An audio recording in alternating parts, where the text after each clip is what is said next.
Oh, there they are. Nanako-chan came around. Huh? What did you just say? Nanako-chan's alive? Are you serious?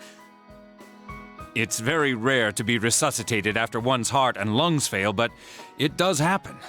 But until I know why she collapsed in the first place, I can't say for sure how well she'll recover from here on. Still, Nanako-chan's a fighter, and she's trying desperately to stay alive. So this isn't a joke? You're actually telling the truth? Nanako-chan. Oh my god.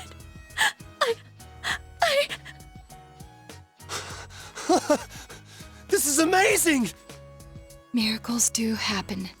I'm so glad. I didn't know what I was gonna do.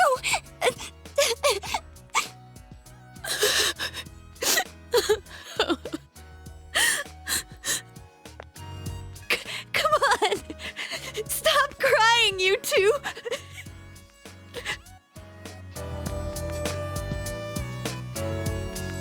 You all should go home for the night. I'll speak with Dojima-san tomorrow about Nanako-chan's treatment. It's rather chilly outside. If it starts snowing, be careful not to catch a cold.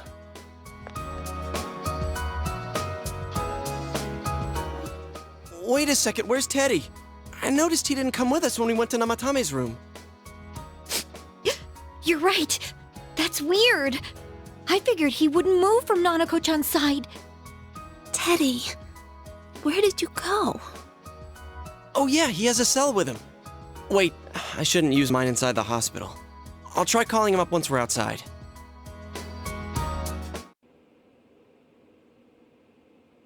Nanako is fighting hard to survive. You must wait and believe that she will recover. Oh, there you are. I forgot to tell you. Don't pull that again, okay? You can't just meet with the suspect like that. Anyway, I came to give you an update on Dojima-san. His wounds opened up a little, but he's treated now and he's fast asleep. He'll be alright, don't worry. Knowing him, by this time tomorrow, he'll be on his feet and yelling at people again. Don't tell him I said that. Anyway, I heard Nanako-chan's on the road to recovery again. You guys were being so dramatic that I got really worried. But this is good news. She'll be well again in no time. By the way, you're all alone at the house now, right? Well, enjoy your freedom while you can. Dojima-san and Nanako-chan will be back soon after all.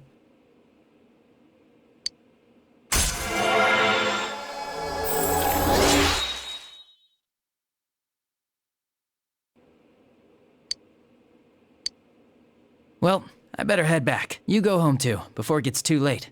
See ya.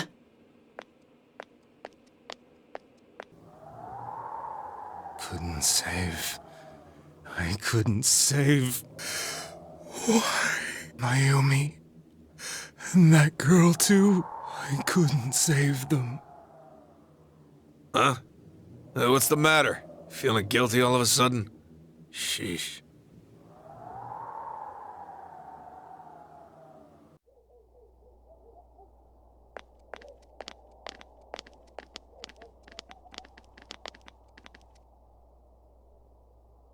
I can't reach him.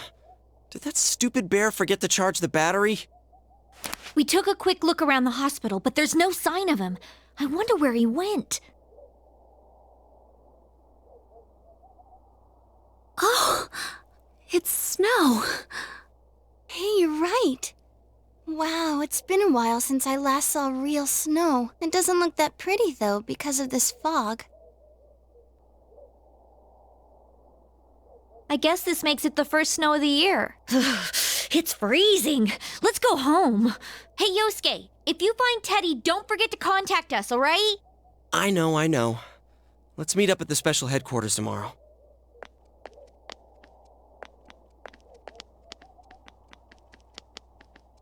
Man, that Ted. I hope he just went back home by himself. He's probably fine. But I'll hurry home just in case. Well, see you tomorrow.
This. Welcome. It's been quite some time. It seems you've been summoned to the Velvet Room.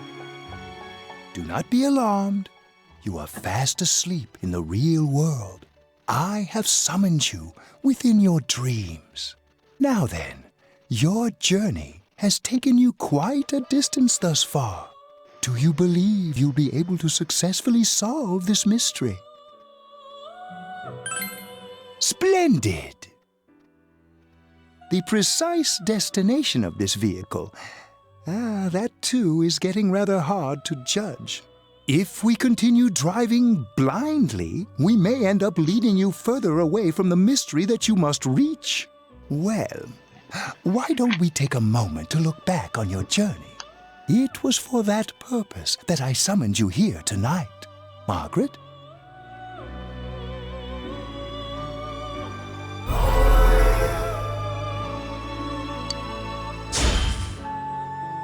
Really getting it is totally different. I mean, really finding yourself. We are experiencing the words engraved into your memory during your journey. Failing to understand and failing to listen are rather different things. All right, let's go ahead and think this through as much as we need. If we leave any unanswered questions behind, we'll just be lying to ourselves. I'll think as hard as I can and try to help. Come on, we've accomplished this much together, haven't we? Right. Together. And it seems you have comrades with you as well. Those heading in the same direction through this dense fog.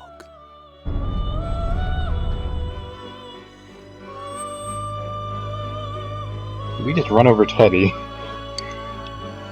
We'll be parked for the moment while I confirm our current heading. As I mentioned previously, this year will signal a great change in your life. Though there isn't much time left, it can be worth your while to take the time to stop and reflect. People are like water flowing in a river. There is only one stream, but all who pass through it are affected differently. Some travel fast, some change their course, experiencing countless events as they travel down the river of time. Just so. The state of this room reflects the scenery of your heart. Perhaps this may be a time for contemplation rather than action. You notice something in the distance.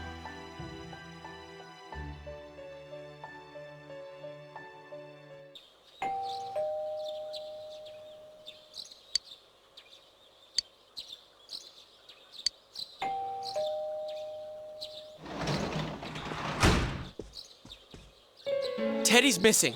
I looked all over the neighborhood, but I couldn't find him anywhere. Yeah, me too. He was acting all weird lately. Rise and the others are checking inside the TV to see if he's gone back to the other side. We're meeting pretty soon, so will you come with me to Jeunesse?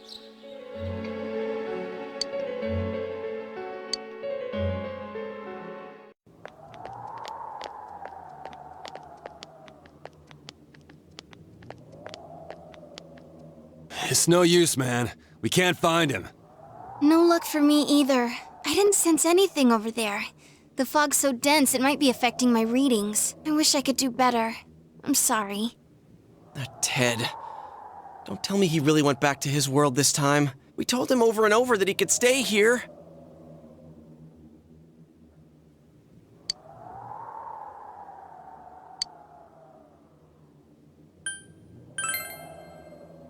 I guess that's all we can do right now.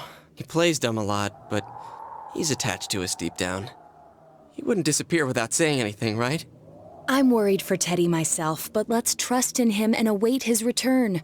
Right now, we must concentrate on the case. It won't be long before Namatame is transferred to another location. We must hurry, or we will miss our only chance to get his perspective on this. You know, I've been thinking about the case since, but something just doesn't seem right. Let's quickly review the facts. Of all the victims, only 2 were killed.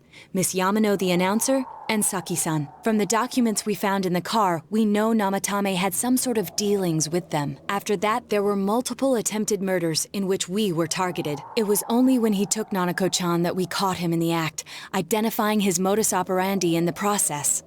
When I hear you put it like that, sounds like the dude's guilty. As a result of Namatame's arrest, the police admitted that Mitsuo Kubo was a mere copycat killer. Back up to yesterday. Remember when you said Namatame didn't have a motive to kill the announcer? That's what's bothering me. Right. Either he's completely nuts, or we're misunderstanding something. You lost me. She's trying to say that if Namatame is sane, then there may be facts in the case we don't know about yet. Sane or insane? Sounds like a play I saw before. When he talks about saving people, what does that actually mean? I don't think there's any doubt that it includes kidnapping people and throwing them into the TV. Could he mean saving them through death? He did call himself a savior and said that the other side is a wonderful world. So they'll be saved if they die? What a bunch of crap! The bastard should have gone and saved himself. What do you think, Senpai? If you think about it normally, it's gotta be him. But there ain't nothing normal about that world anyways. There's something I've been wondering about for a while. When we first encountered him, he said, "You're the ones I saved. Don't worry, I'll save this girl too." So, if he saves people by killing them, did he save us too? Wouldn't he actually have failed to save us? You raise a good point. If he thinks that salvation comes only through death, his words to us make no sense. And another thing, the Namatame who appeared on the Midnight Channel said he failed to save Nanako-chan. Well, maybe he really was trying to save the victims by putting them inside the TV. Come on, don't get all quiet like that. You guys know I just say the first dumb thing that pops into my head. The possibility that he truly intended to save us. But he's still the one who threw in Saki-senpai and that announcer, right? Sure, we haven't nailed down his motives, but that doesn't change the fact that he killed them. Or what? You think someone else was involved? What makes you think so?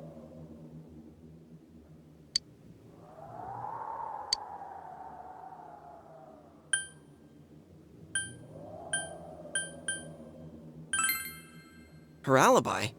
Wasn't it airtight right from the beginning? How could she kidnap people and throw them into TVs if she's out of the country?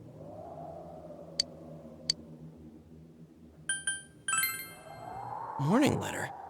Oh yeah! Whatever happened to that thing? If Namatame's the killer, he must have been the one who wrote it, right? Let's review them.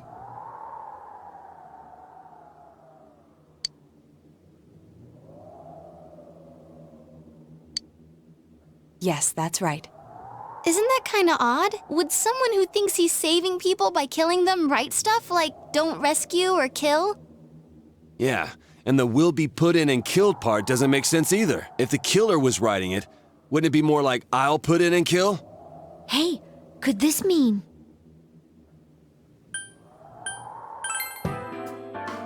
Yeah, it's almost like someone else wrote this letter. But only the killer would write such a letter and deliver it to Dojima-san's house, right? If someone else wrote it, that could only mean... Dear God. Since this is such an unusual case, I was absolutely convinced that other than the Kubo incident, there was one culprit. So Namatame really was trying to save his victims? Everything is exactly the opposite of what it first seemed. In Namatame's parlance, failing would have been the first 2 cases when the victims died. If he had used his method twice and failed both times, he would hardly have continued using the TV. And yet he did. It all seems to suggest that someone else wrote this warning letter while observing the entire case. Someone else? Then it wasn't Namatame that killed Saki-senpai and the announcer? We can't say for certain yet. We urgently need to speak with Namatame face to face.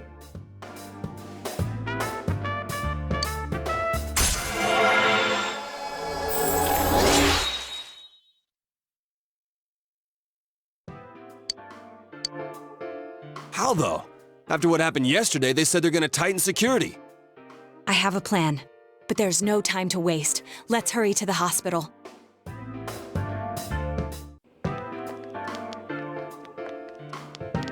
Hey, this place is off limits. I'm a consultant with the police. I'd like a few words with Namatame-san. May I go in? This is Unit 252, requesting confirmation on an ID. Name of Naoto Shirogane. Huh? Ah, understood. I see. Well, you're on the list. I can give you a few minutes, but I'll have to record your conversation with him for security purposes. Not that I expect you'll get anything coherent out of the guy. He's been spouting nothing but gibberish. I'd like him to accompany me as well. He has no identification, but this is an emergency situation, and he's here in Detective Dojima's stead. Huh?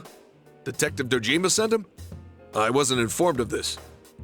I'll vouch for his identity. Well, I guess it's better than dealing with the man himself. We have our hands full with the transport procedures, so the last thing we need is Detective Dojima running wild. Detective Adachi is busy somewhere too. This is Unit 252. Huh? I see. Has something happened? There's something about a suspicious object out in the lobby. Ah, well then, this works out nicely. You should back up your colleagues downstairs. We'll keep watch over Namatame-san. A disturbance in a hospital lobby, after all. It sounds serious. If anything happens, hit the nurse call button. I'll leave the rest to you. Understood. Please be careful. I knew they were undermanned, but I didn't expect it to go this smoothly. Wow! There's nothing much inside that suspicious object, so he won't be gone long. All right, then now's our chance to talk to Namatame.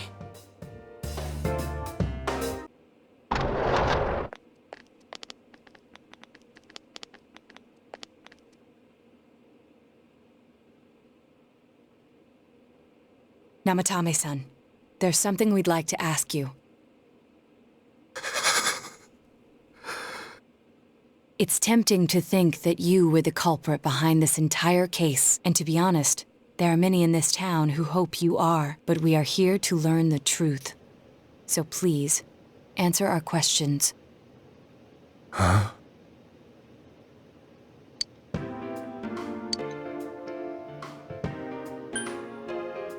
Who would you throw in first? Huh? Me?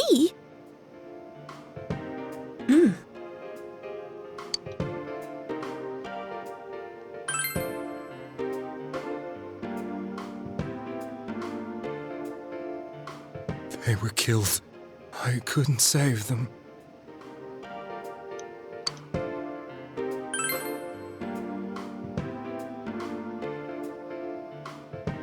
No. If nobody saves them, they'll be killed. That's why I put them in there. Then tell me if my estimation is correct so far. After discovering the Yamano and Konishi incidents, you realized an appearance on the Midnight Channel meant certain death. Thus, to save her from that fate, you kidnapped Yukiko Amagi. You couldn't let her be killed, so you threw her into the TV, preventing the killer in this world from reaching her. And you repeated the process as more individuals appeared on the Midnight Channel. It all falls into place. His body is weak, but his mind is sound. He's trying to tell us the truth. Yeah, but if the stuff he's saying is true...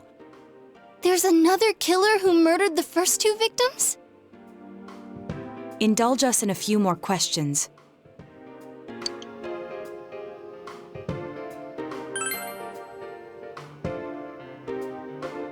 I have no idea. I want to know that too.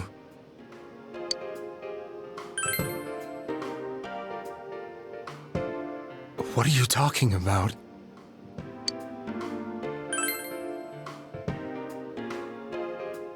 I didn't know. I never thought it would be that kind of place.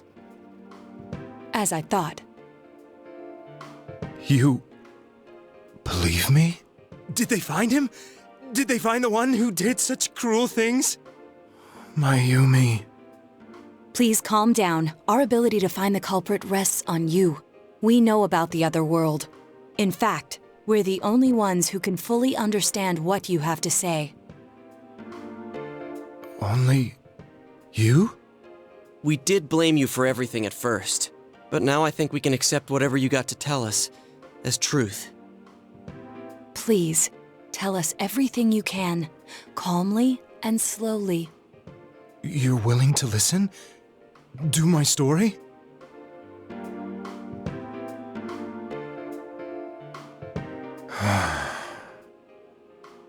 All right.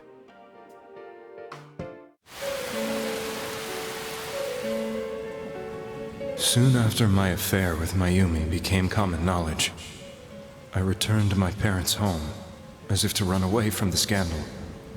And I started drinking heavily to drown my anxieties. I hadn't been able to reach Mayumi at all, and that didn't help either. Mayumi, where are you? She'd been disgraced on all the afternoon shows, and forced to resign from the program she was on. I caused her so much trouble. I wanted to at least apologize to her, but I couldn't even do that. I lost the will and energy to do anything. Then, one day, the rumor I heard some time ago came back to me. Since I had nothing better to do, I sat down blankly in front of the TV and watched my own reflection. And all of a sudden, there was Mayumi. Mayumi? Is that you? The Mayumi inside the TV looked as if she was calling to me for help. Mayumi? Mayumi! When I reached out unthinkingly to touch her, my arm disappeared into the TV, as if I had dipped it into a pool of water. I was so shocked that I lost my balance and nearly fell face first into the TV.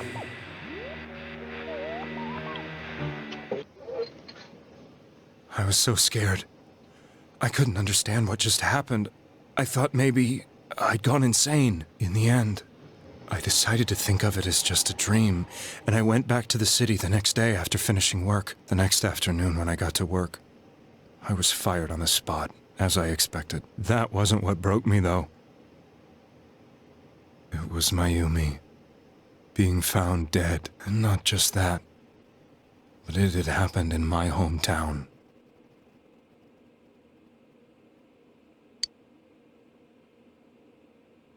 I was dumbstruck.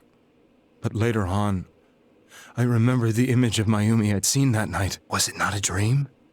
Could it really have been an SOS from Mayumi? I hadn't touched another TV because the first time was so terrifying, but I decided to try it again, and I confirmed that none of it was a dream. So that image, was it something Mayumi showed me, calling for help? That's how I felt.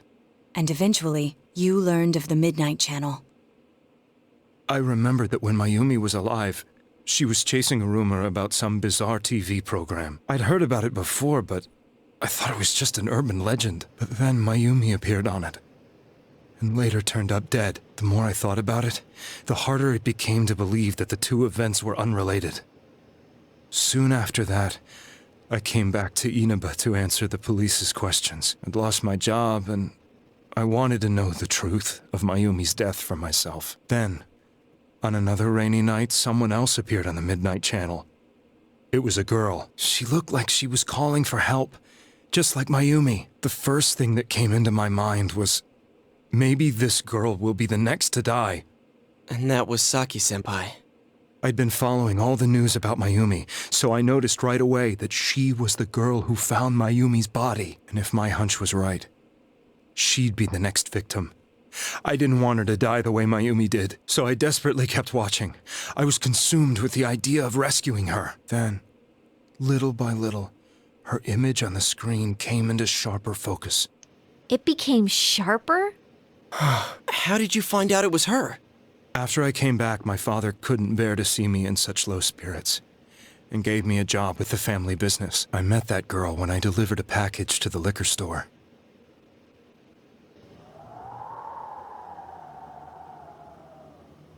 After agonizing over it, I decided to meet her and told her to be careful.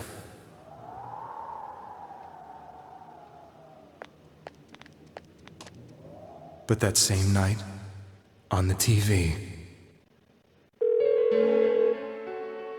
she looked as if she was being engulfed by some black shape. She was writhing in pain. That's why I warned her. Why won't she pick up the phone? Come on, please! The next day, they found her dead. I knew she was gonna be murdered, but I couldn't save her. I blamed myself, thinking there must have been something I could have done. There was no one who depended on me. Nobody at work, not even my wife. Mayumi was the only one who accepted me for who I was, but she was murdered. And the same person killed another girl. I was beside myself. I couldn't forgive myself for doing nothing. You really did love Miss Yamano. Yes, from the bottom of my heart. Before I was married, my wife made it big in show business. I was happy for her, but it put a strain on our relationship. I think I can kind of relate. It was around that time when I met Mayumi. She was interviewing our candidate for the next election. She was a big-name announcer, but she only worked with local stations, and her attitude towards work was similar to mine. We both came from Inaba, so she was easy to talk to. I knew it was wrong, but I couldn't help getting intimate with her. She gave meaning to my life. Soon after Saki-san was found dead, yet another girl appeared on TV. That was you.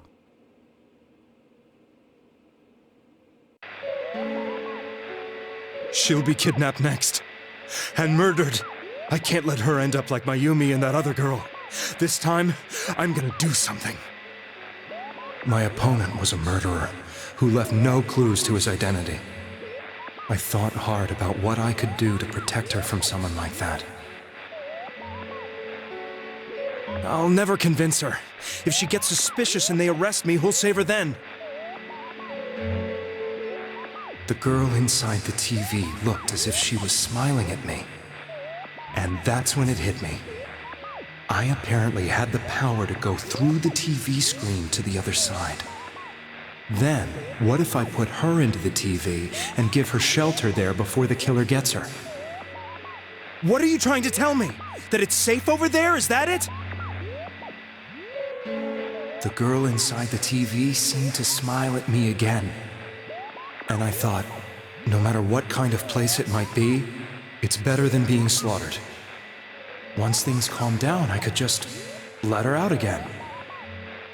If she's inside the TV, there's no way they can find her. It felt as if everything was starting to come together in my mind. Could it be that Mayumi gave me that power to prevent any more victims from meeting her fate?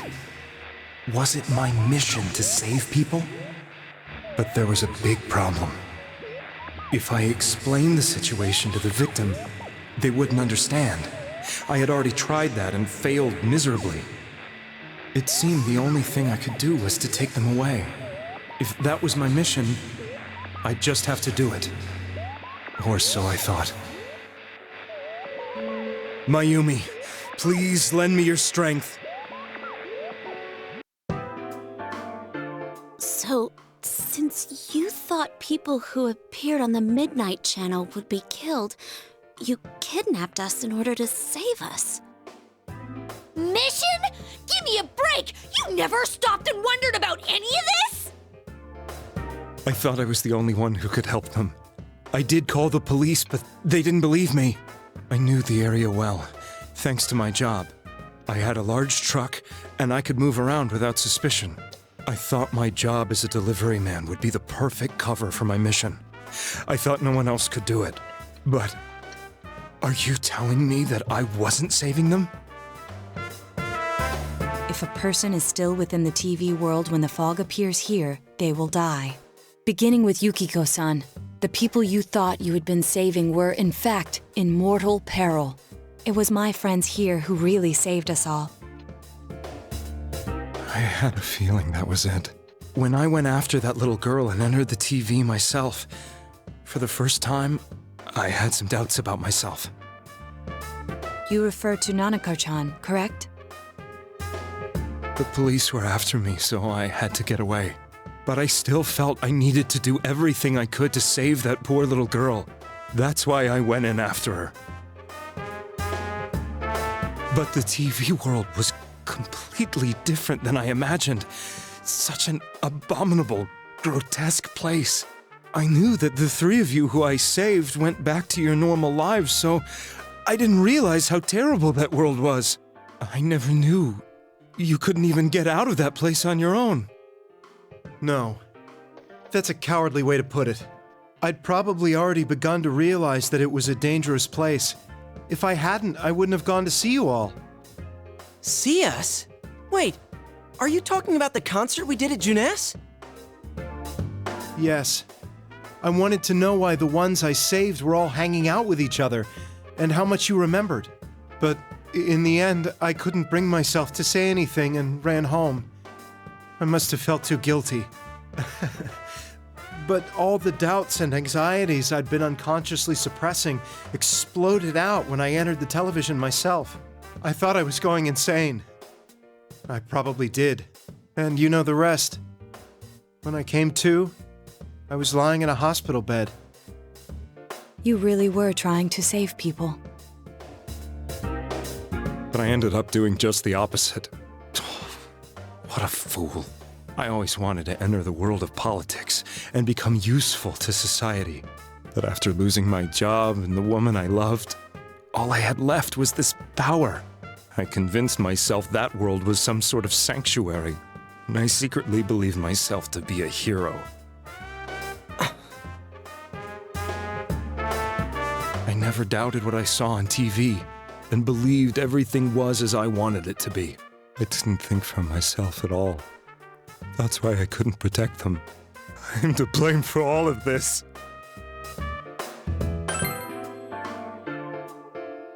I suppose so. But the things I've done are too serious to be brushed aside like that. I have no intentions of running away from my crimes. I'm prepared to face the consequences. Kidnapping is already a serious crime. And on top of that, I put all those lives in danger. I'm sorry. The Midnight Channel and the other world, you can hardly be blamed for failing to understand them properly. We must apologize to you as well. Had we let our emotions blind us to the truth, we would have piled all the responsibility on you. I guess from your point of view, people did stop dying once you started saving people.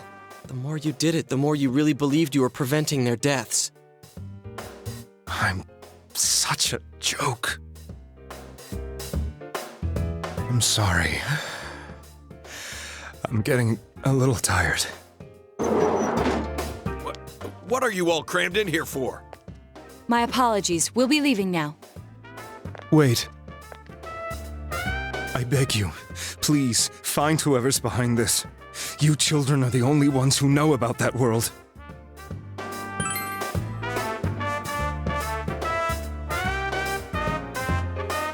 It's all clear now. He never committed any murders. It was another party who threw the first two victims into the TV.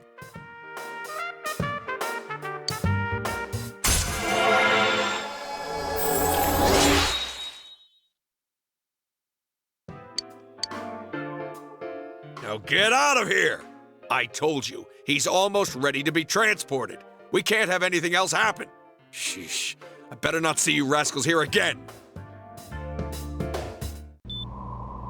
Nanako-chan looks like she's in pain. She's fighting for dear life. This was the last place we saw Teddy, right? He was so worried about her. How can he flake out like this when we have to find the real killer? The police consider the matter closed. We'll have to do all the investigation from here on out. Let's revisit Saki-san and Miss Yamano's incidents and see if we can turn up fresh details. But it's been over 6 months. Wouldn't the trail be cold by now? I know, but we can't give up. We're the only ones who understand what's really going on. And you never know. People might remember some things now because they've had so much time to think about it. Let's split up and talk to people all over town tomorrow. We'll meet up in the evening to discuss our findings. I hope we can find out something about Teddy, too.